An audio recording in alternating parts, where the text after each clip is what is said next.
کیا آپ نے کبھی سوچا ہے کہ دعا کی قبولیت کی سب سے بہترین گھڑی کون سی ہوتی ہے؟ چلیے آج آپ کو بتاتے ہیں۔ رات کے قریب 3 بجے تھے۔ پورا شہر گہری نیند میں تھا۔ گھروں کی بتیاں بجھ چکی تھیں، سڑکوں پر سناٹا تھا۔ لیکن ایک کمرے میں اچانک ایک شخص کی آنکھ کھلتی ہے۔ اس نے کروٹ بدلی، پھر کچھ دیر چھت کو دیکھتا رہا۔ دل میں ایک ہی بات گھوم رہی تھی، یا اللہ، آخر میری دعا کب قبول ہوگی؟ وہ کئی دنوں سے ایک ہی چیز مانگ رہا تھا، کبھی نماز کے بعد، کبھی ہاتھ اٹھا کر، کبھی اکیلے میں رو کر، لیکن حالات ویسے ہی تھے۔ اس نے سوچا شاید میری دعا سنی نہیں جا رہی۔ پھر اچانک اسے یاد آیا نبی کریم صلی اللہ علیہ وسلم نے رات کے ایک ایسے وقت کے بارے میں بتایا ہے جب بندوں کے لیے دعا اور مانگنے کا خاص موقع ہوتا ہے۔ وہ بستر سے اٹھا، وضو کیا، 2 رکعت نماز پڑھی اور پھر سجدے میں چلا گیا۔ اس بار اس نے کوئی لمبی دعا نہیں پڑھی، کوئی خوبصورت الفاظ نہیں تلاشے، بس اتنا کہا، یا رب، میں تھک گیا ہوں، اب تو ہی میرا سہارا ہے۔ اور یہیں سے سمجھ آتا ہے کہ دعا کی قبولیت کی سب سے بہترین گھڑی کون سی ہو سکتی ہے۔ قرآن میں اللہ تعالیٰ فرماتا ہے، اور جب میرے بندے میرے بارے میں پوچھیں تو بے شک میں قریب ہوں، پکارنے والے کی دعا قبول کرتا ہوں جب وہ مجھے پکارتا ہے۔ سورہ البقرہ میں اس کا ذکر ہے۔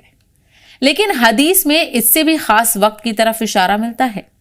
صحیح بخاری اور صحیح مسلم میں نبی کریم صلی اللہ علیہ وسلم نے بتایا کہ ہر رات جب آخری 1/3 حصہ باقی رہ جاتا ہے تو اللہ اپنے بندوں کو پکارتا ہے، کون ہے جو مجھ سے مانگے میں اسے دوں، کون ہے جو مجھ سے دعا کرے میں اس کی دعا قبول کروں، کون ہے جو مجھ سے مغفرت مانگے اور میں اسے بخش دوں۔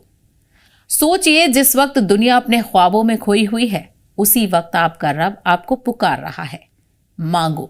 یہ صرف ایک وقت نہیں، یہ بندے کے لیے اپنے رب سے تنہائی میں بات کرنے کا موقع ہے، اور شاید اسی لیے تہجد کی راتیں اتنی خاص ہوتی ہیں۔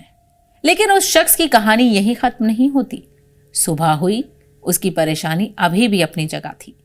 جس چیز کے لیے اس نے دعا کی تھی وہ اسے ابھی تک نہیں ملی تھی، مگر اس کے اندر کچھ بدل چکا تھا۔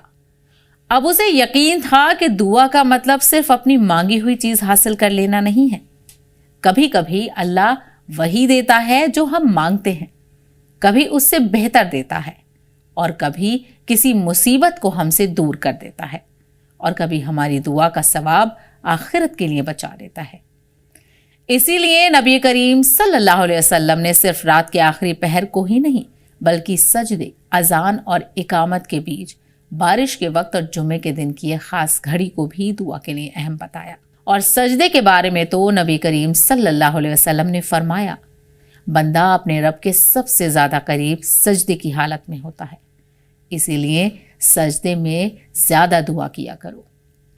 صحیح مسلم سے بھی یہ ثابت ہے۔